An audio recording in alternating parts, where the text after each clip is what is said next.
Welcome to The Path. This podcast is a production of the men's ministry of First Baptist Church in Hendersonville, Tennessee.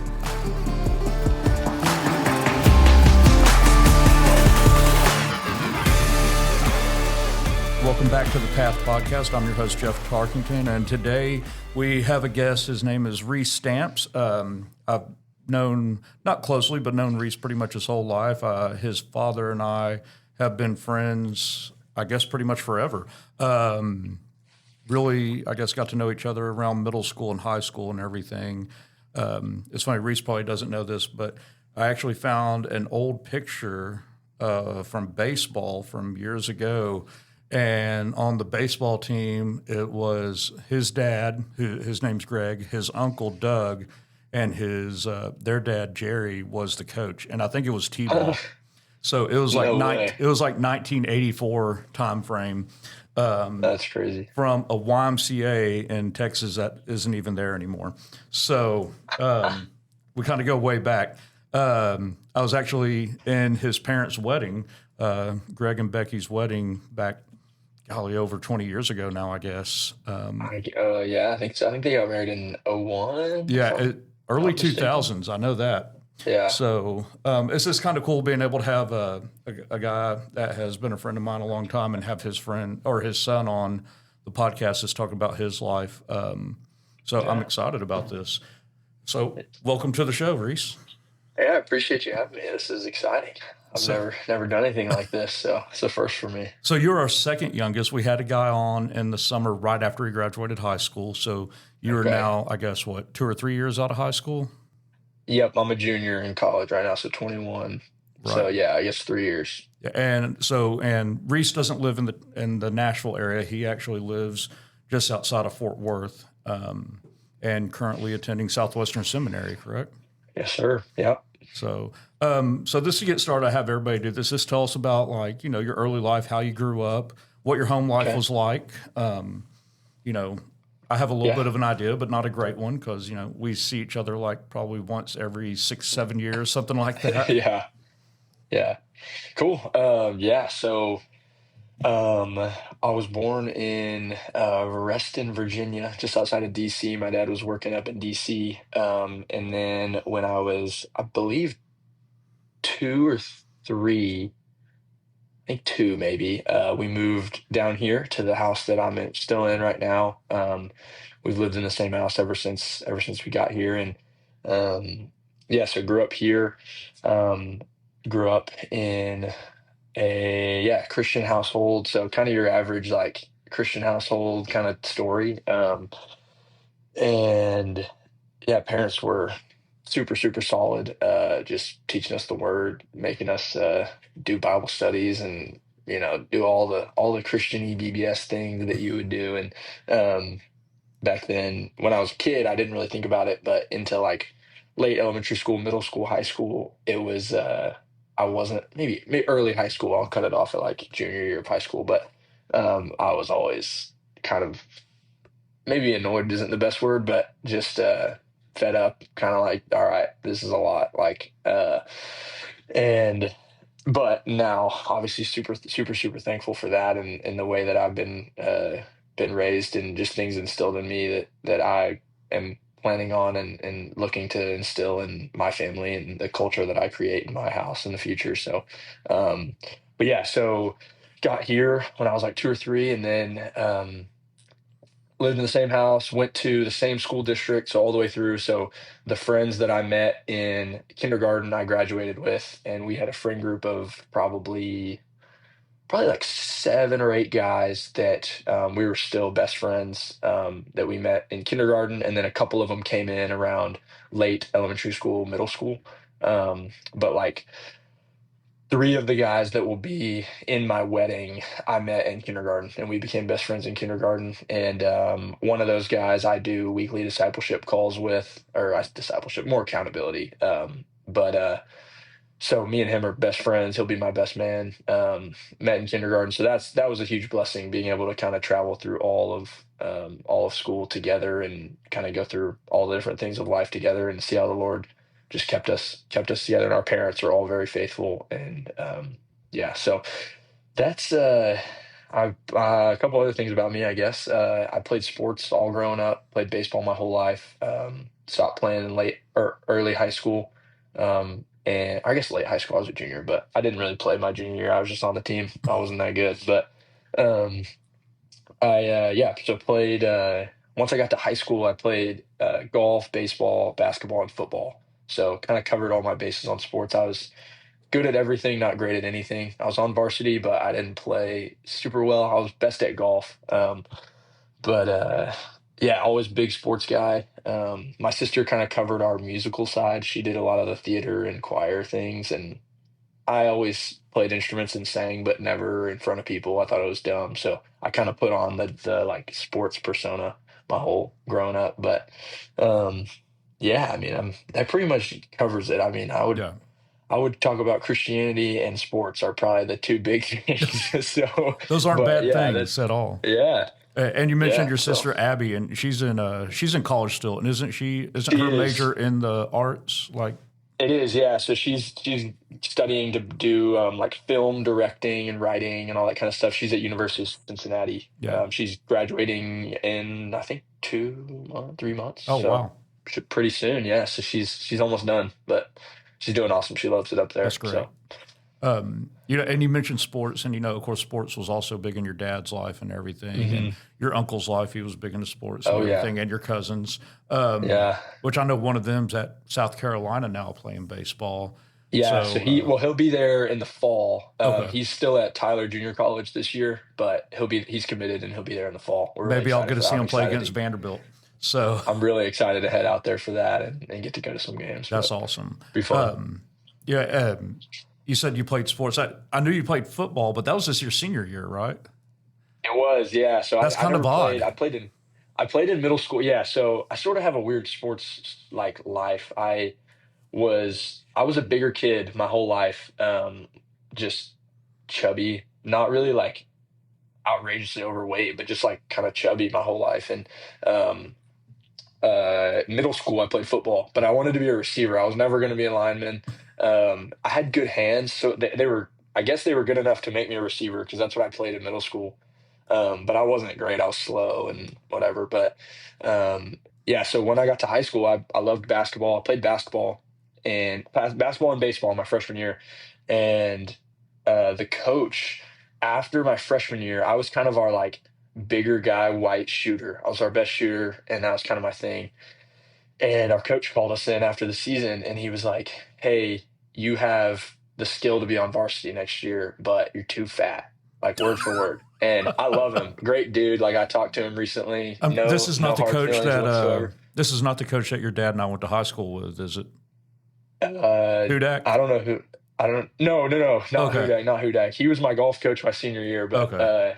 he's great. I love him. But the coach said that, and I was like, that would seem really backhanded. I don't think I want to play this anymore. So I actually quit basketball because I was like, I don't want to play for a coach this kind of, which is like fair for me to think that, but also like he's right. Like I was not going to keep up conditioning wise. So um, I ended up just playing basketball for fun from then on. We would play, pick up and stuff. But that was, but I was 5'9", about 240. So I was You're big big, and yeah. short.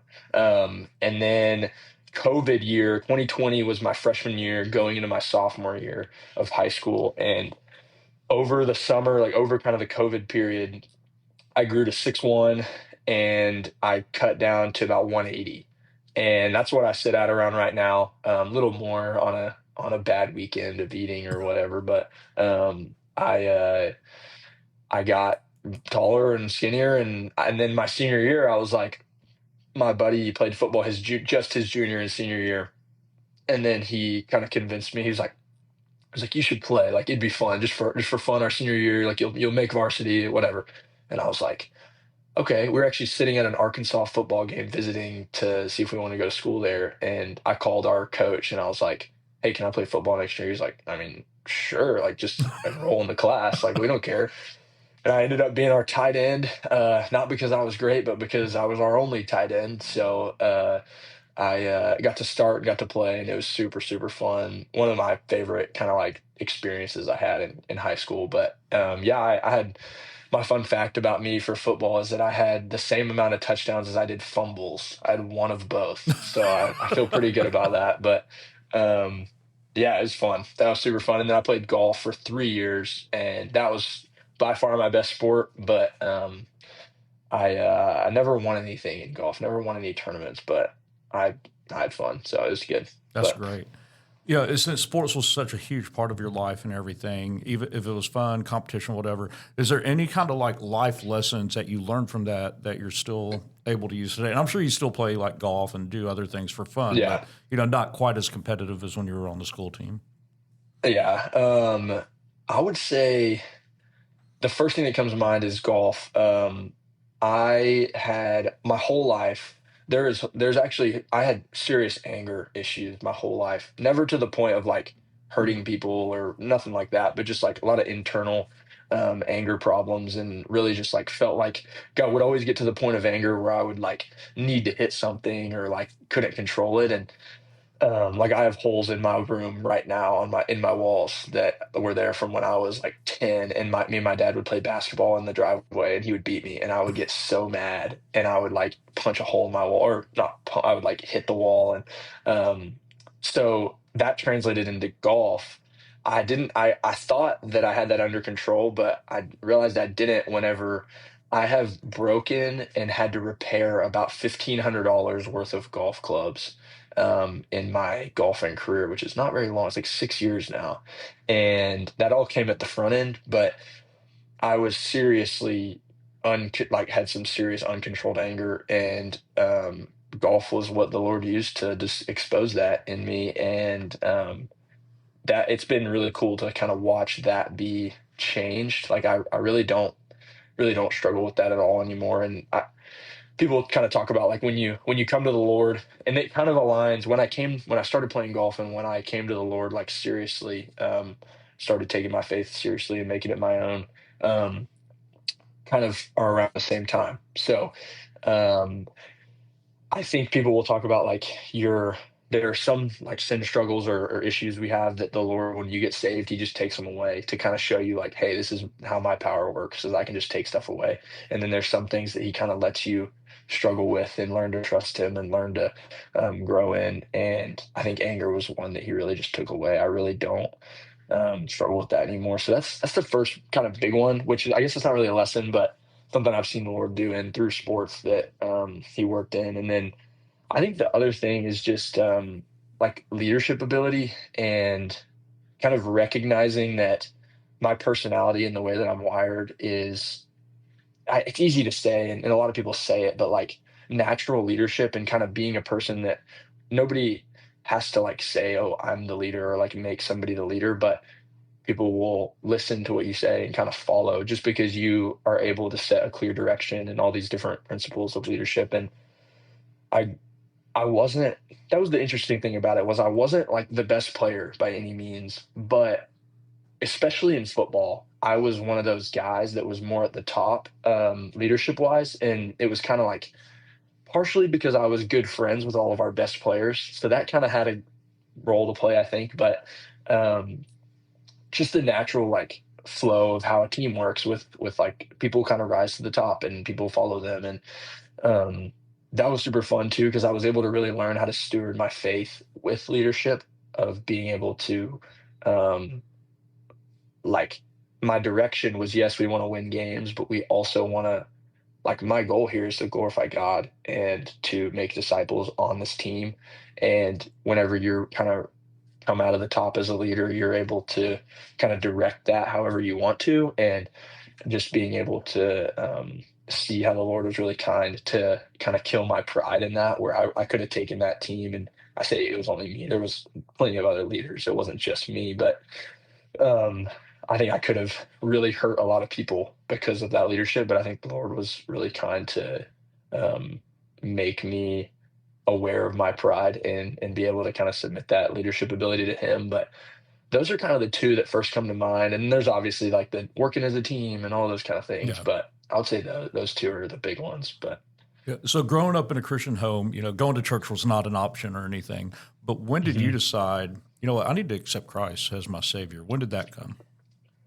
it was So I'll tell when I talk about my testimony, it's when I was 5 is when I believe I was saved. And there's a couple reasons for that, but the biggest one is um, throughout late middle school into early high school, I like a lot of other men really struggled with like sexual sin and pornography and things of that nature. And um, there was multiple times where I can remember now. At the time I didn't think about it necessarily like this, but there were multiple times where I felt genuine conviction, and there was a block to what I would participate in, but I couldn't explain to you why I wouldn't do things Yeah. because I was doing things that were just as bad. And now when I tell that, I'm like, that was the Holy Spirit, I believe, that was stopping me from doing things. And one of the biggest ones was there was having now, I mentioned to you before we started recording that planning on getting engaged and getting married at the end of this year. And I'm just so thankful for the Lord's covering of me, where I am have not had sex and still a virgin, and that is I'm so thankful that's not the case with a lot of people my Yeah. age and our generation. And I completely attribute that to the Holy Spirit stopping me from doing that. And I wouldn't have told you that was what it was. Right. But I always was like, this just doesn't feel right. Something about this, even though I've been sinning in all these other ways, like I could have easily excused that, but there was a stop. And so that's why I think I genuinely was saved when I was little. And then that's one of the big reasons. But I kind of mentioned it with the golf. It was early high school, sophomore year ish of high school, that I really was like starting to take my faith very seriously. And it became like I was going to church because I wanted to. And we had a friend group that was going, and we were all learning together and following the Lord together. Um, and that's also kind of an interesting story. I kind of have an interesting way of getting into faith. But just to answer your question initially, I believe when I was about 5, I truly accepted the Lord, and then I think I really understood the weight of sin and stuff kind of later on. But He was gracious to use the Holy Spirit in ways to keep me in His. I mean, obviously, He keeps us all. Um, he brings us to completion in all these different ways. But that's kind of my answer, I guess. Yeah, so you brought up the pornography part, and that is so huge for men now. And Foster, who's the co-host, who unfortunately couldn't be here today, that is something that he talks about that he had to struggle with, had basically like an addiction to it. Yeah, And I keep hearing it from other guys too. It's like, oh my gosh, totally. it's so wild, and it keeps getting younger and younger. I mean, Yeah, middle school, you're a middle school guy, you're likely going to see some kind of pornographic I images, heard a stat videos, or today. something. I heard a stat today actually about this, and it was 8 years old is the average That's of crazy. some sort of opening to whether it's whatever it is, but there's some sort of pornographic, vulgar thing at around 8, which Yeah. is horrible So and I think it was my crazy. brother who's a pastor. We were talking about it, and he brought up something like I guess really, your generation, my generation, they will have seen more images and more nude women than their grandparents ever did their entire life because of how I prevalent it would not be is. surprised. Um, And if anything, even just women in not a lot of clothes right. on ads Well, or that's just on on TV now. So TV, yeah, like this yeah, is everywhere. yeah, and you got the popular singer, Christian singer Forrest Frank, and he talks about it and the effect it had on him. And Hmm. I think it's that secret sin that you do in your own privacy, so you kind of keep it to Yeah, yourself. But like yeah, you said, the Holy Spirit, that's what's giving you that guilt about it and everything. And I think there's a lot more men that struggle with that, young men, boys, and up to all ages that have that struggle. But totally. it's almost viewed to be okay because you do it in the privacy of your own home or privacy of wherever Yeah. you might be. But it's not. So Yeah, I was thinking about something related to this. I'm in two, well, so three kind of calls a week. I do an accountability with my best friend, one on one, and then I'm in an accountability group with a group of guys. I think there's 6 of us that meet weekly in the mornings, and then I'm in a discipleship call, one on one with a guy who's older than me, once a week, and all three of those we do confession, and we hold each other accountable. And it's like, when I'm tempted, I'm calling Ben, Yeah. my best friend. I'm calling him. I'm like, hey man, I need you to be praying for this right now. And um, but I was thinking about this. I was listening to a podcast, and they were talking about confession and these kind of things. And like, if I could, whenever I talk to younger guys in student ministry or all around or whatever, it's my primary advice is your sin will never change until you start confessing it, and until Yeah. you feel comfortable enough to actually talk to people about it and be able to talk about it like it before. That's where I found the most, like, whenever I'm feeling tempted, I confess I'm feeling it's not a confess because, oh no, I fell. It's confess when you're feeling it, and then ask for prayer and ask for guys to come around you and support that. And Yeah. I think it's just the killing of the pride. You probably talked about this on here before, but like killing of the pride of not wanting to like white knuckle it and figure it out on my own, but being able to be like, hey, like I can't do this on my own, which first primarily goes up to, Lord, I need your help, and then goes outward. And it's like, I need guys around me that are praying for me and that love me, that want to support in that. So yeah, I totally agree. It is insane. Like every single guy that I talk to weekly that I'm really, really close with, that's something we all are praying for each other and are Yeah. fighting against. But yeah, it's crazy how widespread it is. So you graduated high school a couple years ago, and you went to Oklahoma State, right?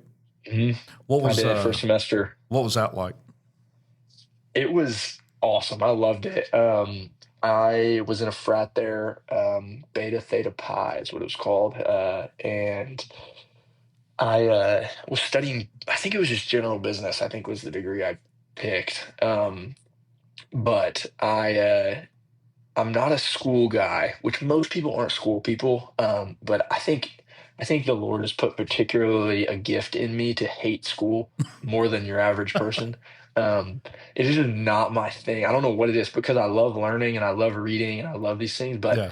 um, specifically math and science, not my thing. And I was taking Oh, a lot of I that would at love to OSU. never do any math ever Oh again my in my life. gosh. I can't stand it. I praise the Lord daily for my girlfriend because she loves math so much. And I don't want to do that. So, but yeah, OSU, I was doing business, and I loved the frat and I loved the community, but I hated school because I was putting in a lot of effort. I was going to office hours every week for math and for science and for these classes, and I was still getting like 75s, and like I was like, what the heck? Like I can't even, like, throw me a bone. Like, geez, Right.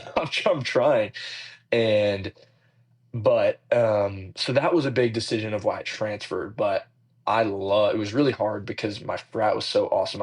I never actually got initiated into the frat because I left after a semester, but I was really close. I think initiation was like a month after we got back from break, or after they got back, I guess. But I was our chaplain of our pledge class, and I loved that. I got to lead our group, our PC Bible study, and led some worship nights on campus too, which was super fun. Got involved at church, and you're kind of average like Christian college student. It's like you get involved at church and you serve and whatever. Yeah.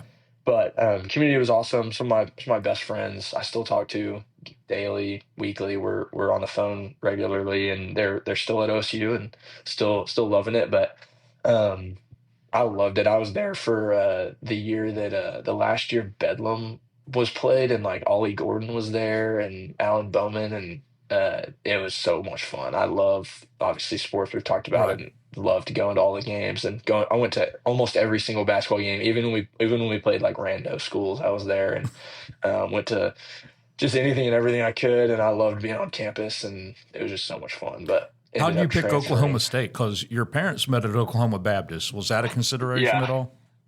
it was. Well, it wasn't a consideration, but I toured it because my parents are good friends with the president there. I don't remember his name, but um, my mom was like, "I want you to at least go and look."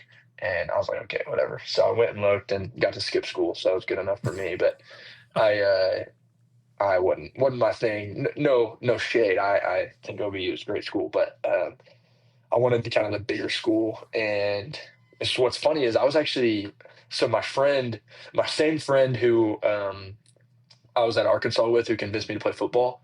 Um, we were looking at schools together at the time, and I was really set on A&M. I loved A&M, and I just loved the culture down there, and wanted to do business there because I thought it was great. I don't know. I don't really know why. Looking back, I don't really have a specific reason why I wanted to go there. I just like thought it was cool, I guess. And he was really set on OSU, and he loved OSU, wanted to go there. And then I think it was like 3 months before we had to kind of like, it was like, all right, you got to pick like where you're going to school. You got to get all these like, acceptance letters. You got to pick. Um, I went and visited OSU with them, and with a group of buddies, and we went to a football game and stuff. And I went with the sole purpose of like making sure that I didn't want to go. I was like, I know I don't want to go here, but I, I'm just going to go just to make sure, because I hadn't been. Ended up going. I loved it. And then my friend who loved it ended up being like, I actually don't like it as much as I thought. We flipped. He's now the biggest Aggie that I know, and he loves it there.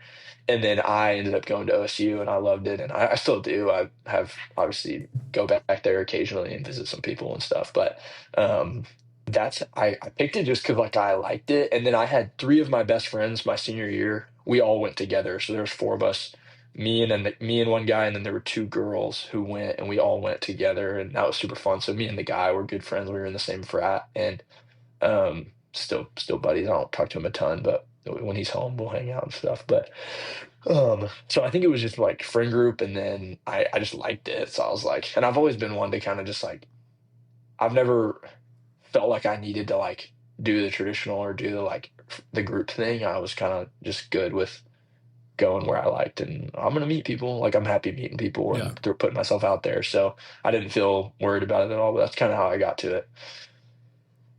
So you do, like you said, a semester at OSU, you come back home, and now you're at Southwestern, which used to Southwestern only had master's and doctoral program, and now you can get a Yeah, bachelor's there. So you what can. led to you going to Southwestern Seminary? So I was at OSU, and I came home for winter break, and I left my stuff, like half my stuff, at our frat house where I was living, because I was coming back. So I was like, I'm just gonna leave it. I'll be back.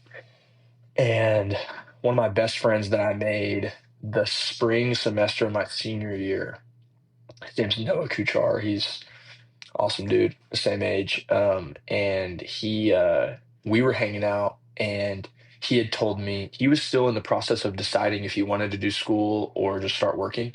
And he was like looking at Texas Baptist College, which is the college at Southwestern. And he told me about it, and he was like, hey, dude, it's like super cheap, Bible degree, whatever. And kind of like laid the whole thing out. And I was like, that sounds cool. Like, I don't know why it piqued my interest, because I wasn't like thinking about transferring at all. I was just like, that sounds cool. So I looked into it, and I was like, this is awesome.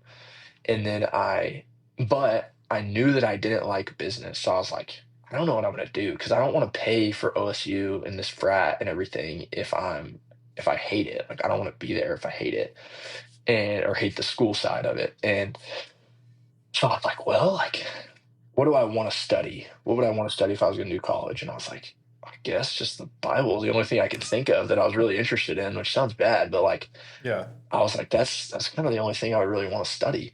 And then so I heard about Texas Baptist College, and literally a week later, over winter break, I was like, I'm just going to transfer.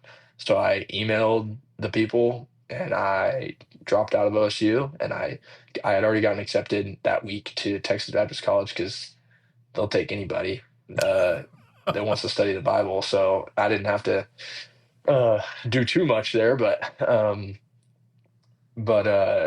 yeah, like that was really what it was. I didn't have any sort of like call to ministry or like anything like that initially. It was just like, I want to study the Bible because I'm going to go to college, but I want to study something that I want to study if I go. So that was really it. And then it was really nice not having to pay to live. So living at home is really nice. I'm making and saving a ton of money. So That's good. that's kind of, yeah, pretty simple. Like, and all of my friends were like, you're nuts, dude. Like, what are you doing? And then I was just like, I don't know. Like, I just feel good about it. It seems wise, and I don't know. So I just did it, and then it's been great. So So how seems have a you little liked busted. school? I mean, do you enjoy the Well, difference in the kind of classes you're taking now compared to what you did have? yeah. Partially, I do it fully online. So there is a big difference there where I'm like watching lectures. I don't go into class, but I enjoy the subject matter way more. I still hate school. I've contemplated quitting. Quitting's a bad word because I mean that's what I'm doing, I guess. So I don't know, but or what I would do if I did quit. But I've contemplated stopping just because like I don't like school that much. There's been Right. multiple times I've been like, this just stinks. Like, And with oh, online I just school, it is a lot of papers that you're writing. 'Cause I got a my lot of bachelor's papers. online through a Christian Totally. school through Bethel University here in Tennessee, and it's a lot of papers because Oh yeah, that's what they and have to it's do. pretty. I kind of mentioned it, but like I'm a very like um outgoing like what's the uh extrovert Yeah, very extroverted so online was a bit of a transition and still can be a little bit of a struggle because I don't have a ton of community in the area. So um but yeah, I enjoy it. Like my classes are really interesting. I like them way more. And this will be my this semester is my the first half of my third year, so 2.5 years uh, being here, and I've really enjoyed it overall. But there's been some moments of just like yeah, I'm kind of lonely a little bit, yeah. like I'm just like It, sitting it, in my you know, house. it's easy to get burnt out when you're looking at a screen. And Hmm. with being an extrovert, it's like I'd love to be in a class with open discussion where I can actually Oh talk to yeah, people and everything. Like yeah. writing it, that's what. So mine, you had to write papers every week and do discussion posts and discussion post Hmm. responses. I hated responding to people's discussion posts Oh because yeah, it's not a real discussion. It's like, yeah. Reese, I really enjoyed reading what you wrote on, David and And Goliath or odds are something. you barely read it, and it's Right. like I'm just doing this because I have to. Yeah, so So is it's there been an good, but. in-person option for that, or is that one online Mhm. only? No, so there's three options for it. There's in person, fully in person, live on campus, and then there's in person classes, travel to campus, live elsewhere, and then there's fully online, live elsewhere, do it all online. Yeah. So I picked online initially because I was like, that'd be easy. I could get a job, live at home, whatever.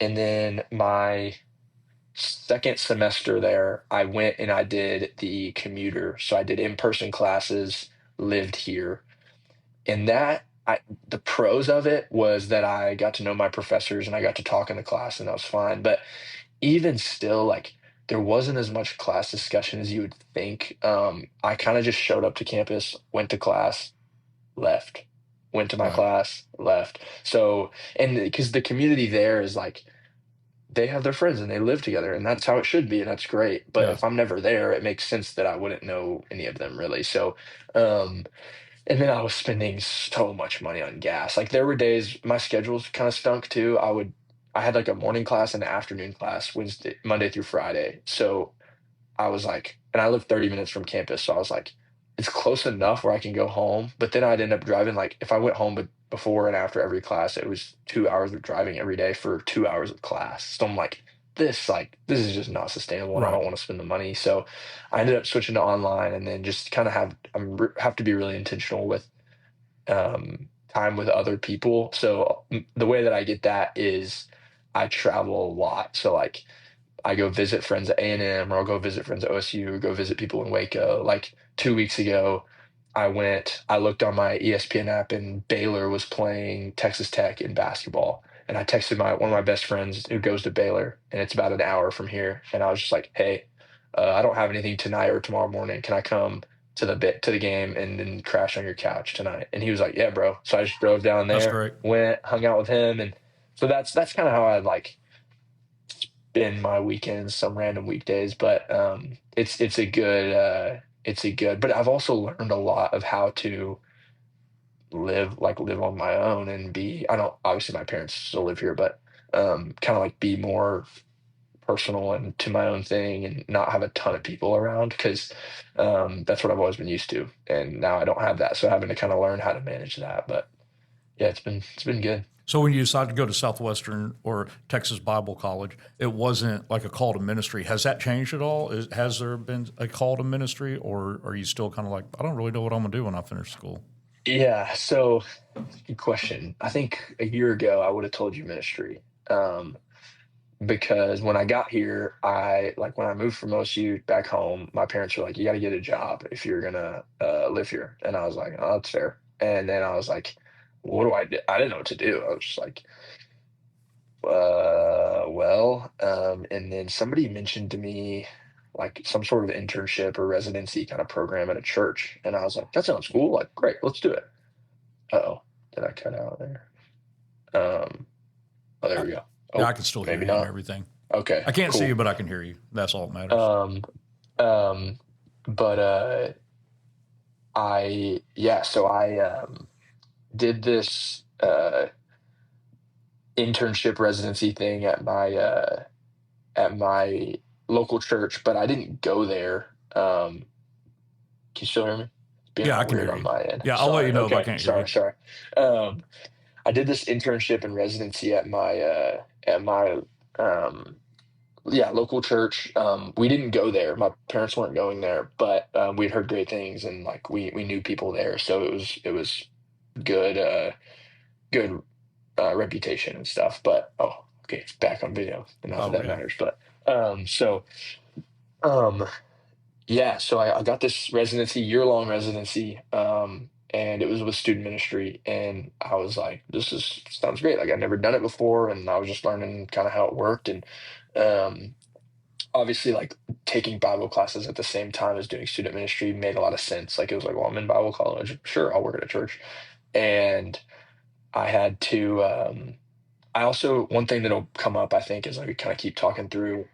I work at Pine Cove summer camps. If you've ever heard of them, I don't know if you have or not, but it's like a Texas, and then South Carolina and Georgia kind of have some of them. But that's a huge part of my story. But that broke up my residency because I worked there during the summer. So I did a year-long residency, and then I worked 5 weeks at camp during the summer. So I took like 5 weeks off, but. Um, I so that contributes to, I mean, that's ministry too. So there's a lot of ministry going on, and there still is because I still work at camp, and I still last semester I worked at the church, the same church. I think I did 2 years there, um, and I initially was like, this is what I want to do. Like I can teach. I would teach on Wednesdays, and I would teach the Bible, and it was great, and I loved it. And I would teach Bible studies, and like I could explain to you Bible passages and whatever. And um, I was like, this is what I want to do. I want to be a pastor. I want to be a college minister. I want to whatever. And then last semester, so kind of going up to it, I'd been thinking a lot about it because I was like, this is like this is a really high calling, obviously, and it's very evident in scripture. It's what we see.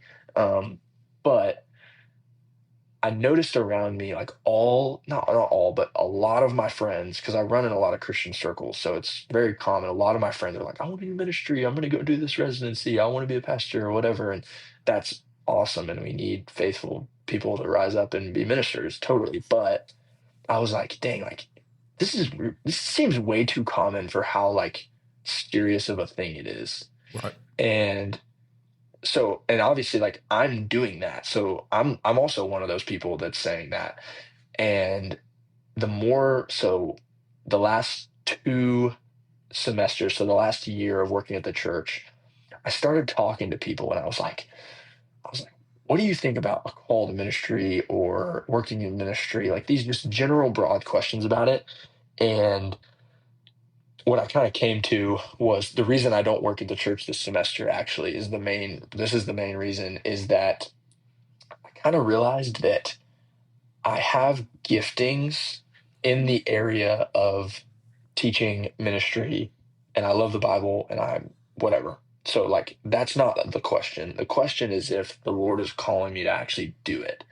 And I couldn't tell you, I'm not in the camp that's like I'm gonna have some that people think you have to have some crazy like call experience and Right. whatever, like the prophets or whatever. But and so I was like, okay, Lord, like if I'm gonna do ministry, I want to take time away from ministry to evaluate if I'm of the character and of the high calling that this is. Because if everybody's saying they want to do it, then I should think about that. Because if everybody's doing something or saying something, then it's either of the world or it's actually a good thing. So I want to take some time to like step away and see if this is actually what the Lord has for me and what He wants me to do. So I'm kind of in that process right now. And so yes and no. Like I could see myself working in ministry 100%, and I would love to do some sort of like college age, older high school age ministry. Potentially not, or not necessarily potentially, but like most likely not at a church. I don't think that I would want to be a pastor right now, or at least like in the near future.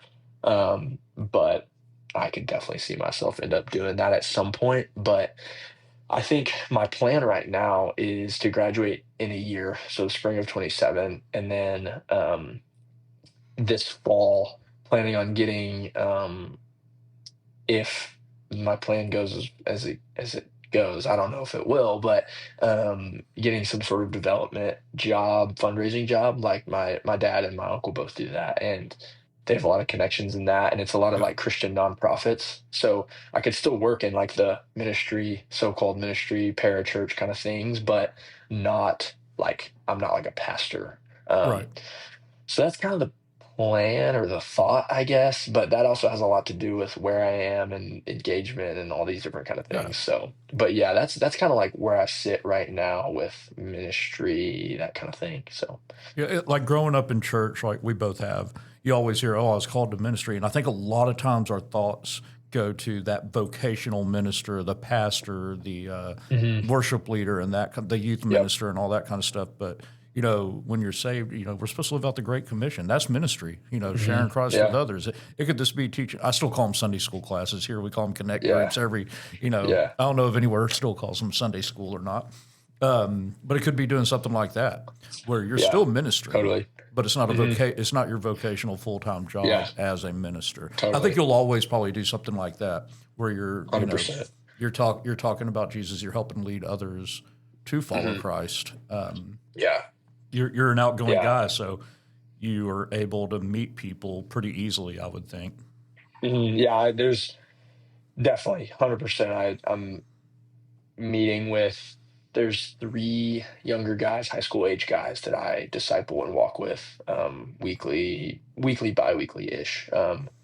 And so that's kind of this semester. That's kind of been my ministry, and I've loved it. And being able to walk with them, they're all really solid dudes. So kind of being able to walk, it's not really like a sharing the gospel. It's more of like a hey, like come along, I'm gonna come alongside you and like let's like do this walk together, and I'm a couple steps ahead of you, so like I can kind of guide you and show you just the discipleship process. But Yeah. so that's totally, I'm 100% with you. I think that's super super important, and that's what all of us are called to, like you said.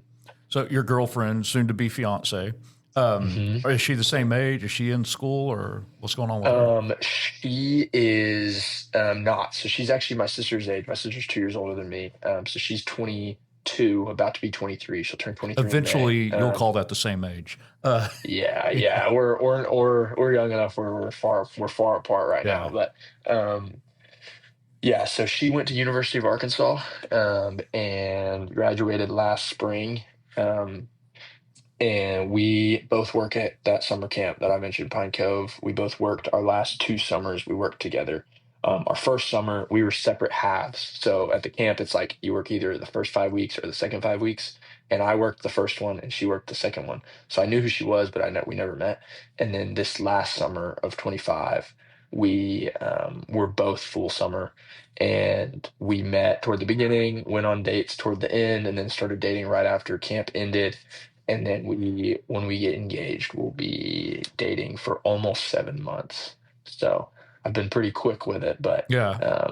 that's where I fall on the idea of dating. I don't think it takes actually that long to figure it out, but especially if you're both following the Lord. So Right. So, we I can mean, get she into worked that at if you camp, want, but so she's living a Christian life and everything. totally, Is she yeah. from the Fort Worth area also? No, she's from Round Rock, just north of Austin. Okay. So she's from that area, and then yeah, so Arkansas as well. She loves Arkansas. She'll talk your ear off about Arkansas, but yeah. So we never knew each other growing up. Nothing, no relation at all, but or no connection. Obviously, no relation. That'd be weird, but um, yeah. So that's kind of a little bit about So her. I guess you will kind of have to find a job if you plan on getting married and everything. So Yes, yes. So that's kind of why I'm like, well, in the fall, I'm gonna get a development job or get some sort of job right. like that because I'm gonna need to be providing and she'll be working too, so that'll be nice. But I'm definitely also of the conviction that I want her to be at home as when we start to have kids as quickly as possible. I don't want her working for, and she's gonna work and she loves to do that, so she's definitely gonna work in some capacity. But she's also very convicted on that. She wants to be a mom and wants to be stay at home. So it's Yeah, I also was going very to say that motivating could for come up like, me to I don't be. want my wife to work, but it's like my wife says, I would love to be a stay at home mom, but we can't right now. But Mhm. eventually one day, maybe we can. Or she'll make enough money and I'll be a stay at home dad. I don't know. I'll take Yeah, that too. that's an option. But I know, I think your mom worked some, but not, Mhm. she was Yeah, there she all the time you works. were growing up, really. Yeah, so she would stay at home the whole my all my life. And my dad worked. And then as we got older and we're kind of on our own more so in high school, she started kind of doing like things here and there. And then my whole life she actually worked. Gosh, she's in the other room right now. She's probably gonna hear me say this and be like, and later tell me that I'm wrong or something. But um, I think she was working for BSF Bible Study Fellowship. I know she like worked there. I don't know if she was like making a ton of money. I think she was, but Yeah. or not a ton, but like making money. Um, and so she was like working a little bit, but she was primarily always home and picking us up from school and all these kind of different things. So, That's so huge. yeah, I'm very, if that is something that the Lord gives us the opportunity to do, I definitely want to do that. And so does she. So, um, yeah, so that's what we're going to do if we can. So, growing up in the Christian home, I know your dad, your grandfather, your uncle, all that, and you see other cultures, or we'll take Jewish culture that, the men, they'll have the bar mitzvah. They have like a rite of Yeah. passage into manhood. Was there anything y'all ever did that was like a rite of passage into manhood? Yeah. Not specifically that. Um, But the closest thing is when I think I was 12, 11 or 12. There was this thing called Passport to Purity. And it's like a book that you walk through with your dad or your mom as a girl or whatever. And then it just kind of teaches you about like sex and all that kind of stuff. And we we did that. Me and my dad did that over like a weekend. So that was like a thing when I was like growing up. I got to learn about sex. Like, good job. I don't know. Like, but there wasn't ever like we went on a hunting trip and we talked about whatever. Like, there was none of Right. that. But it's funny you mentioned that. I actually was talking. My girlfriend, her name is Taya. So if I say Taya, that's who I'm talking about.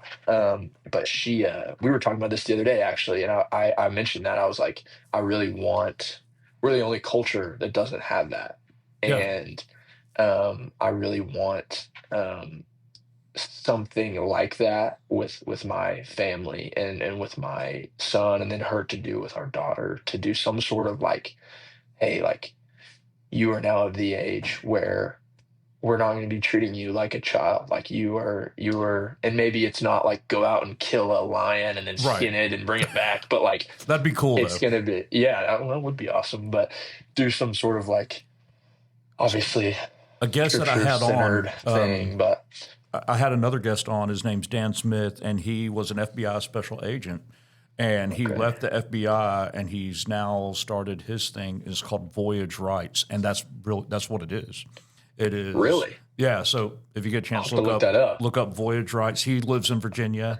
Okay, I think somewhere like well, FBI academies in Quantico. I think he might live somewhere around the Stafford, Virginia area, if I remember correctly. Okay, I could yeah. be getting that totally wrong, but I can also put you in connection with him because it's pretty cool. It's a thing he's trying to Yeah, get that sounds going, awesome.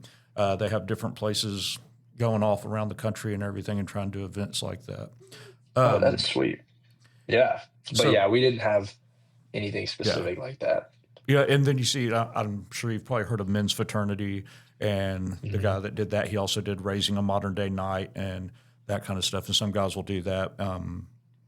It's kind of old now. Mhm. It's from like back in the '90s, which doesn't Yeah. seem seems like it should be like 5 to 10 years ago. Not as, Yeah. of course, your dad and I both were about to have our 30th high school reunion, and it does not seem like graduated high school 30 years ago. That's just wild. Something that I think is very important, especially for everybody, really, but is a mentorship. Is there anybody in your life that you would say was a mentor to you? And it could be your dad, it could be anybody. And also, sometimes people are mentors to you, and they don't even know they're mentoring you. Yeah. Do you have anything along that? I do. I have two outside of my family, and then I would say two in my family primarily. Dad and grandpa. So both of them that you know. But I think they kind of fall under the like they didn't really know, and that kind of goes along with the I was when I came to follow the Lord, like being grateful for things that had been said or happened or things that we do as a family that I would have been annoyed by or been like, Dad, like, shut up. But now I'm like, dang, like now that I'm thinking about parenting and how that's gonna roll like in our family, I'm like, I'm gonna say that. Like, I'm gonna do that. And so those are kind of two I think that would be kind of unknowing mentors, I guess. And then there's two guys throughout high school. Andy Swart is his name. He's the pastor of the church my parents go to. I go to right now So too. where? But Go ahead. And what church is that? the Mount Church in Keller, Okay. Keller, Texas. He is the lead teaching pastor there, and I got connected with him, I think my sophomore year of high school. So kind of right at the beginning of really making my faith my own, and he was really instrumental in kind of teaching me how to study the Bible and be a biblical man is really what he was super helpful, and we're still super close. I was with him last night, and he doesn't necessarily like mentor me as much now regularly, but we'll text on and off, and when I see him at church, we'll talk and whatever. But and then the other guy, he has now been discipling me for I think it's a year and a half. So it was after my first summer. So that would have been the fall of 24. Yeah, so about a year and a half. And he he is the men's director at the camp that I work at. He is 24 now, so he's not too much older than me, but he is just one of those guys that is just like you're like, how are you 24? Like Yeah. you're super wise, just super like everybody that I know, all the guys that work at our camp. I don't know how this is the case, but I'm one of only two guys that has ever asked him and that he's discipled. Um, and all of my friends are like, dude, like, how did you get that? Oh, I wish, I wish. I just And asked.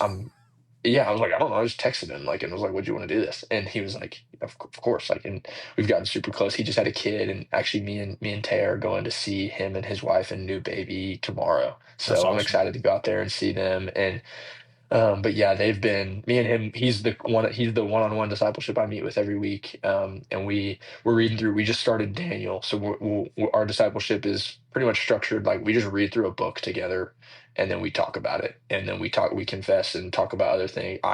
He doesn't do as much confession downward, but I confess, and he's a guy that is praying for me and different things, and um, but yeah, we just read the Bible together, and he walks me through stuff, and I'll call him and be like, hey, how did you handle this when y'all were dating or whatever question I have? And he's just like super gracious to answer and And it's walk great with to me. hear from So somebody besides a parent. totally, Yeah. totally. Yeah, that's Uh, been influential. Those two guys, I wouldn't be where I am without walking with those guys and having their And I think discipleship. it's great. You have two different types. Like you have the one that's an established, like, hey, weekly we're doing this, and then the other one this is valuable. It's the guy you can call up, in certain Hmm. instances, like, hey, I'm facing this. What do you think? Or, Yeah, I think and too, the big thing that I tell high school kids all the time is find two people if you can to mentor disciple you, and have one of them be somebody who just recently is a couple steps ahead of you and just recently went through what you're going through, so a closer age discipleship of somebody who's faithful, and then an older, yeah, like 20, 25 years ahead of you. I can meet with this older guy who is wise and all these different things. So having those two people, and then obviously like my dad and grandpa and stuff are older too, but um that has been cool too, because I can, Lane is his name, the younger guy, I can chop it up with him like a buddy right. more than I can with Andy, but I still do with him, but it's just different. It's not the same because we're not like the same age. So that's been awesome. Both of those guys have been Yeah. great. You've talked about the different groups you're in. Are you in the position where you're able to mentor some of the guys you're meeting with? Yeah, so the three of the guys that I meet with weekly, there's three of us that are the same age that are juniors. There's three of us that are, or three of them that are sophomores.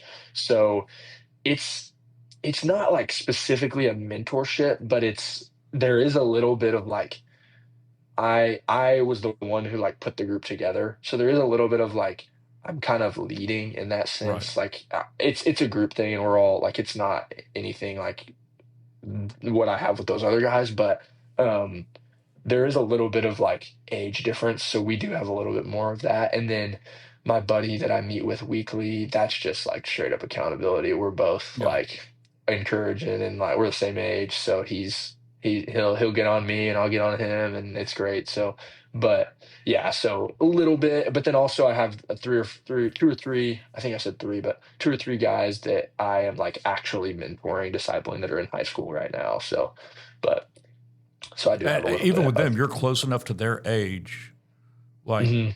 where you're able to relate with what they're telling you Yeah. and everything. You're not. I'm close enough to their age where I show up to their sporting events and I know people that are playing in the game still because I just graduated 3 years ago. So That's like, awesome. That's great. it's which is in one way it's good. In one way it's like, dang, these people knew me when I was like not that smart.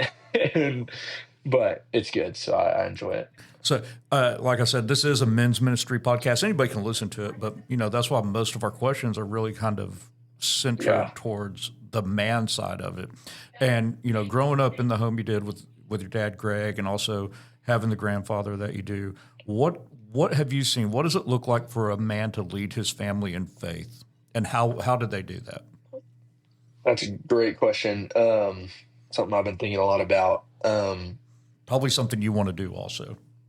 Totally. I think that, gosh, just purely off of observing like biblical men and being blessed with the amount of biblical men that I have access to just in my contacts, and then also like living in a home led by that. Um, there's a couple things that are just like easy go-tos. I think first couple things I would say is just being strict about things that matter, and then being loose about things that don't really matter, if that makes sense. So like me and my dad were just talking about this. We have a purpose and an outcome that we have as a family, and the purpose is that we would be people that love God and do like are not are people that don't suck, is like how my parents say it, is like Yeah. we love God and we don't suck. And if something aligns with that, then we're going to do it. Like, for example, if how are we going to love God better? We're going to be at church every Sunday. So that's something we're strict on, is we're at church. We're not gonna bicker with each other. We're not gonna insult each other. We're gonna follow what the Bible calls us to. So there's strict things in that sense, and then there's also strict like we weren't allowed to. Oh gosh, I'm trying to think of things, just like random funny things that would make a point. Here's one. We weren't allowed to eat. If we went out to eat, we had to order something of the like style of food that the restaurant served. Like if we went to Mexican and I didn't want that, I couldn't get like chicken tenders because Right. people that suck do that, and we don't suck. So it That's was like, hilarious.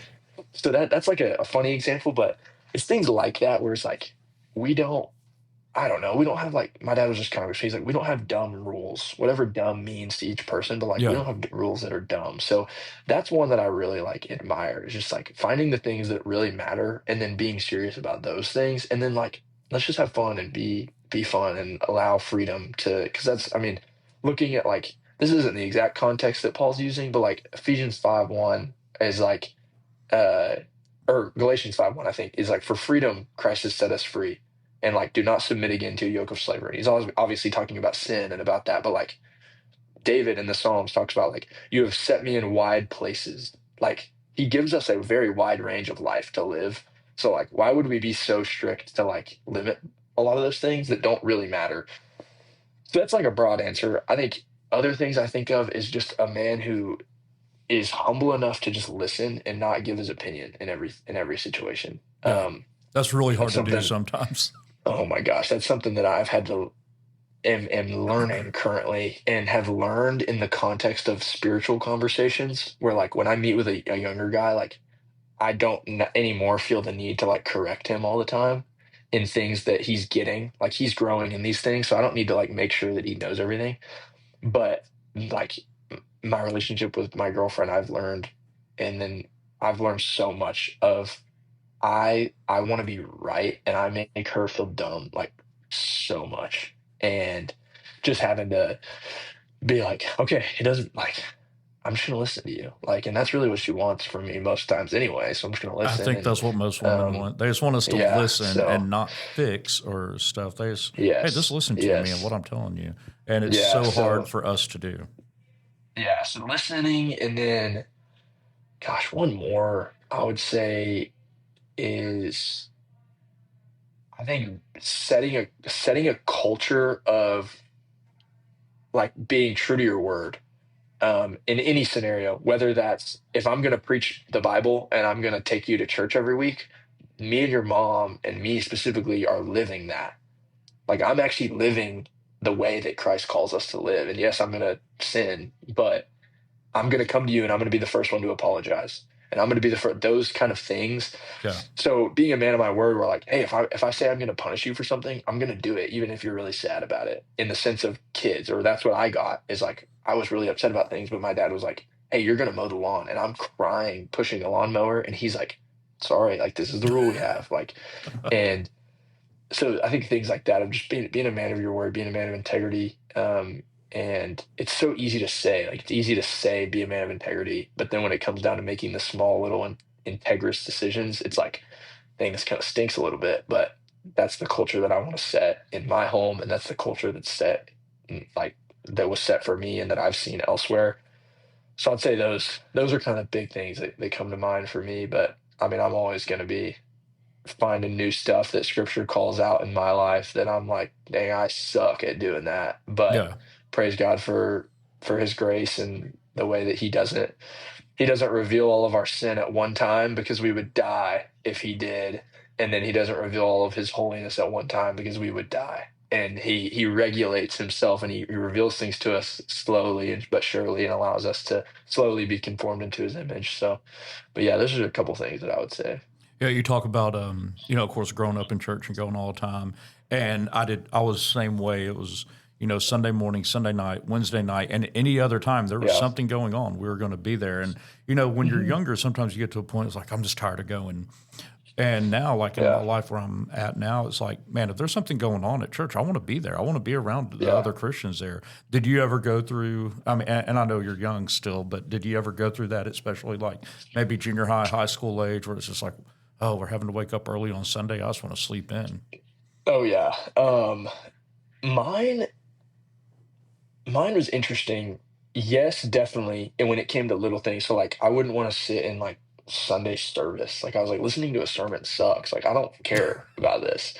Um, but it was never like I didn't want to go Yeah. because our kind of like I mentioned, like I had the same friends all through school, and we all went to church on Wednesday nights and on Sunday school and like all these different things together. So for me, it was kind of the opposite. it's not that I didn't want to go, it's that I wanted to go, but not because of Jesus and what he did for me, but I wanted to go because I wanted to hang out with my friends Was or I wanted school to the talk to same way? girls. I wanted to go to school. I didn't want to go to class and do math. I wanted to Yes. go to school and hang out with. I don't want to miss school because I want to go hang out with my 100%. friends and play sports. I'm in youth Yes. group. I want to go to church and hang out in the youth group and have the fun stuff. And Yep. now, hey, we're supposed to go to service. Can I go do the fun Yeah. stuff instead? Yes. 100%. So that's kind of where I fell on that. I think more of the like, I don't want to do this was when it came to like home and like Christianity at home, when the normal Christian life that my parents were Yeah. trying to emulate in us. I remember specifically, my mom will tell this story a lot.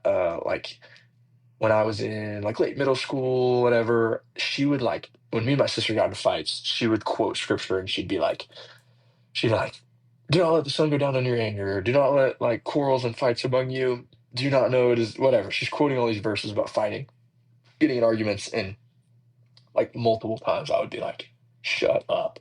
Like, which my dad didn't like that I said that, but I Yeah, I would be can like, imagine your shut dad didn't like that. like I don't want to hear that right now. Like I'm angry and I like just stop. Stop. I remember one time being like, stop quoting that stupid book to me. Which is crazy that I would say something like that, like thinking that now, because I'm Yeah. like, but she and like it's so much they're so faithful to be like, dang Lord, like our kids, they were probably multiple times where like our kids stink, and still to be able to be praying for us. And but now, like I think it was my senior year, my freshman year of college, I remember I quoted that verse back to my mom when she was mad at me, like sort of as a joke, but just did it. And she was like, "Are you kidding me? Like, I remember when you were so mad at me for quoting whatever, whatever."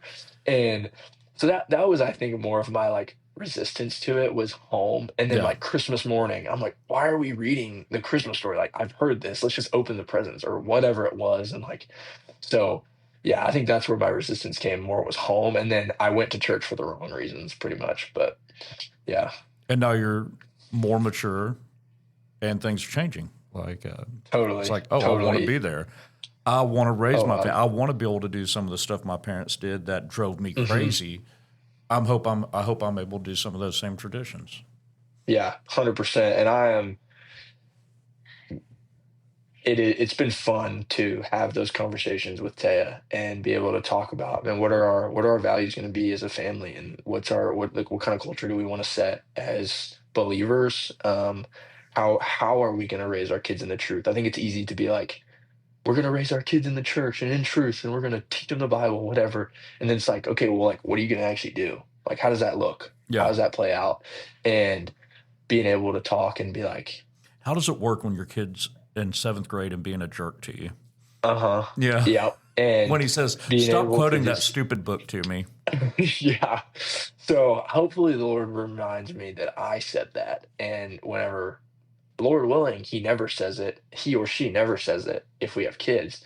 But if that comes up, hopefully he'll be like, hey, remember when you said that? And remember what your parents said? They just prayed for you. Yeah. You should do that. You should just go hit your face in the closet and pray. And I'm going to hopefully do that. But so, yes, 100%. I'm um, very, very excited, but also serious about raising my kids in the church and doing a lot of things my parents did for me. So So you mentioned earlier that you don't like math, but you like to read and other things. And you're in Bible classes, but other than the Bible, do you have a favorite book or anything that stands out to I you? do.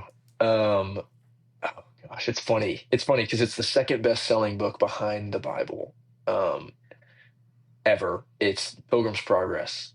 Have you ever heard of it? I don't know if you ever heard I've of it, heard of but it, have not read it. yeah, So, John Bunyan, he's a Puritan author, and it's just like a narrative story. Like it's just a story of the Christian life, but like told like a folk tale. Like it is awesome. It is so easy to read, so fun, but also like deep, like actual stuff he's talking about. He's not like beating around the bush about sin or about anything like that. Um, so that's one I love. I'm a huge C.S. Lewis fan.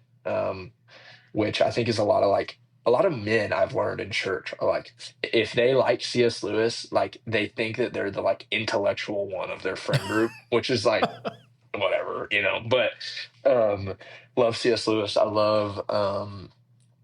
I love what's funny is I love like textbook style books. So like if you've ever seen like the blue Wayne Grudem systematic theology book, it's like super thick, like probably 4 or 5 inches thick, like whatever.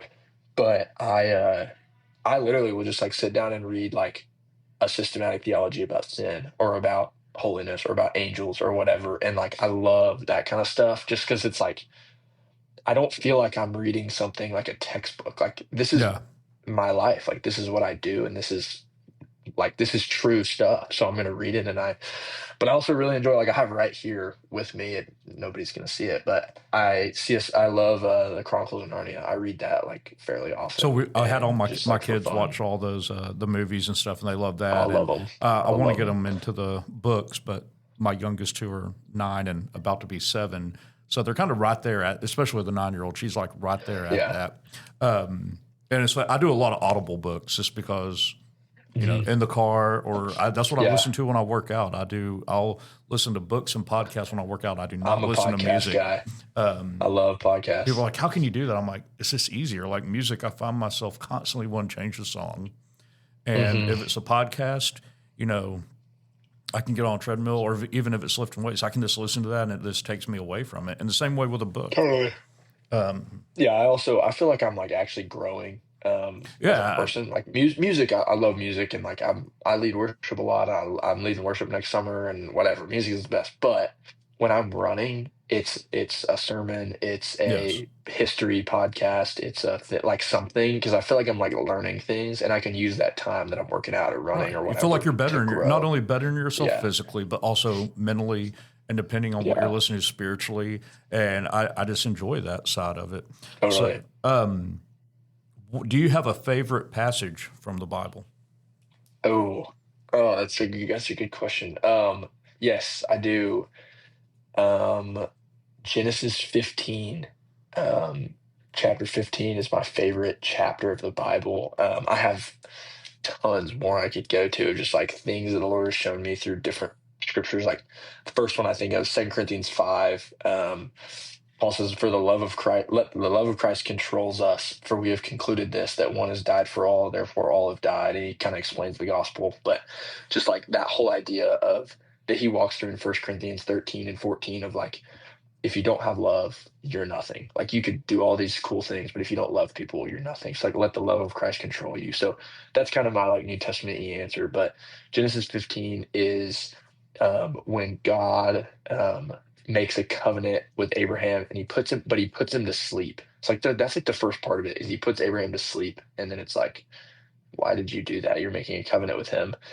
But then I don't know if you're familiar. So if I'm retelling this to you, then whatever. But um, I don't know if anybody listening like may not know it off the top of their head, but so he's making a covenant with Abraham, like the first covenant other than Adam and Eve. And the way that they would do covenants back in that time is they would kill, like I think it was like I don't remember the animals. So it was like two birds, a lamb, a goat, or lamb, a ram, or a goat, and then like a bull. And they would cut them in half and they would lay them out. And then the person who was making the covenant would walk through.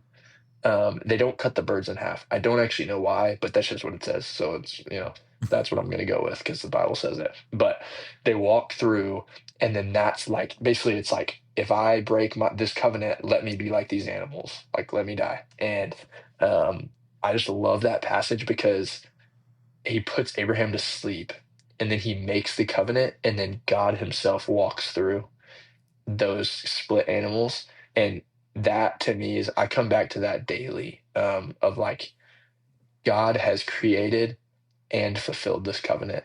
And that's where I sit as a believer is I sit in the fulfilled covenant of Jesus's blood that accounts for me.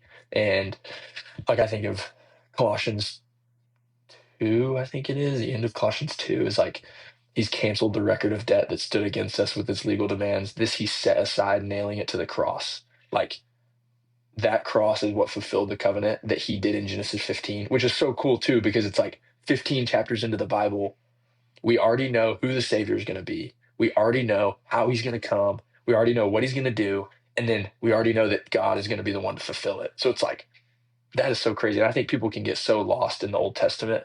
But one of my favorite things to talk about is the Old Testament. And like, if you don't read the Old Testament, you are missing so much of who God Yeah. is. And it's just so cool. So Genesis 15 is that, and it's just such a good reminder of the gospel for me, and it's just cool. So that's probably where I would go with my favorite. But You said that about the Old Testament. When I was in school online, it was through, like I said, through Bethel University, which is a Christian school. So you had to take 2 religion classes. So I had a world religion class, and then I was supposed to be in a New Testament class, but I changed it up and I took Old Testament. I was dreading it. And oh yeah, I enjoyed it so much because, hmm it was like, oh, wow, this is a lot better. I always dreaded the Old Testament. It's just, I just want New yeah, Testament. And I loved it. I thought it was great. I liked the world religion class too. hmm It was very yeah. interesting learning about all the different religions of the world. And I'm glad I'm choosing the right one. Totally. Yeah, Oh yeah. I mean, hey, there's only one way, right? right. The Old Testament. It is. I was just talking to one of the guys that I walk with about this, and it is. There's a reason that, like, the first part up until the minor prophets, up until the major prophets, is stuff was happening in the world, and God was moving within it all through Israel. And then when you get to the major prophets and the minor prophets, it's like, remember all these stories that I told you and all of these different things? These guys are the ones who were following me. These guys, the ones before, were not. So it's like it's so much easier to digest than I think most people think when they look at the Bible. Like, they open a Bible and they're like Yeah. they look at Leviticus and it's like, why should I care about the laws about, like, fill in the blank? But it's like, all of those things reveal something about God's character to us, that we are then able to turn around and be like, okay, I know Jesus is this because he tells me he is, but that's easy to understand in the New Testament. Lord, like, show me who you are through the story of, like, murder and, like, rape and slavery and all these different things that are horrible things, but the Lord is using all of them. Like, thinking of Daniel, like, I'm reading through that right now. Like, the Lord caused, like, Babylon comes in and kills all these people and murders them and kills, just killing everywhere. But God used that to get Daniel into a position of power in Babylon to then affect the king for his glory, where literally the king is converted. And it's like, and then thinking of, like, Jonah, like, Nineveh, the entire nation of Nineveh, which is like modern day Vegas, is converted and becomes Christian. And, well, Christian, not technically yet, but following Right. Yahweh, following the Lord. And it's like, what? But he spent 3 days in a fish. Like, that sucks. Like, I would not want to do that. But it is, it's just, yeah, I'm very, very, very passionate You about getting brought up people to read the Old Testament.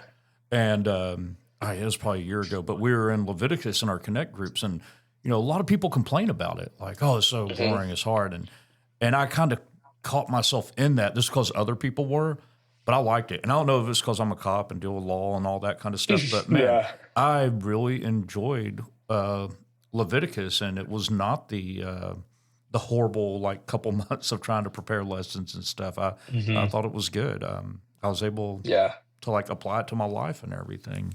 totally. Man, we've been going for a while. I got one last question for you, and Okay. then we're going to wrap up.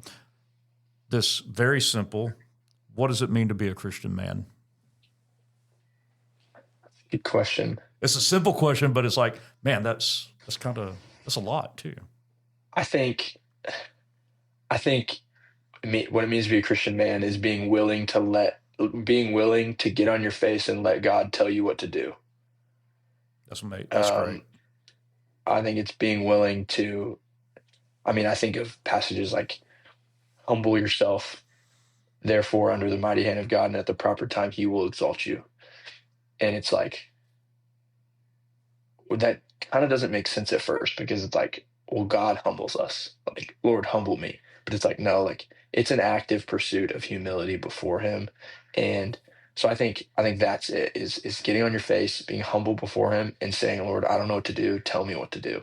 And then doing it and being willing to say, okay, if you're going to tell me this and this is what your word says, then I'm going to do it. that's the simplest I probably could make it, is just being willing to let God tell you what to do. Yeah. So the reason I ask that is because the world has painted this image of the Christian man as being weak and being something that men should not aspire to be. And that is not true. Christian man is not weak. They're strong. And it takes strength to do what you just described. So that's why I always ask that question, because I want people to know, hey, you're coming to church, there's men there. They're not weak men. They are good, strong, godly men that they lead their family, and they can help lead you and help you get on the right path to lead your family as well. So that's why I asked that question. Yeah, Man, it's a great question. I'm going to pray us out, and we'll be done. And again, thanks for taking this time. I've really enjoyed talking to you, and I think people will enjoy listening to this. So, God, thank you for letting Reese be able to join us today and this here about his life and where he's out now, going to Texas Bible College, and what the future has for him. Be with him as he prepares to propose, and that goes well, that he gets a yes, and that he is going to start preparing for the next chapter of his life, marriage, career, all that. And this, I know he's going to do his best too, but to keep God at the center of their marriage and to live a life that honors you, and to be able to, if they have children, to raise children in a godly home, and this, to stay on fire for Jesus and sharing him as he's been doing for quite a while now. Again, thank you for letting them be here with us today. Amen. Amen. Thank you for listening to this episode of The Path, a podcast production of the men's ministry of First Baptist Church in Hendersonville, Tennessee. For more information, or if you have questions, please visit our website at FBCHville.com. That's FBCHville.com.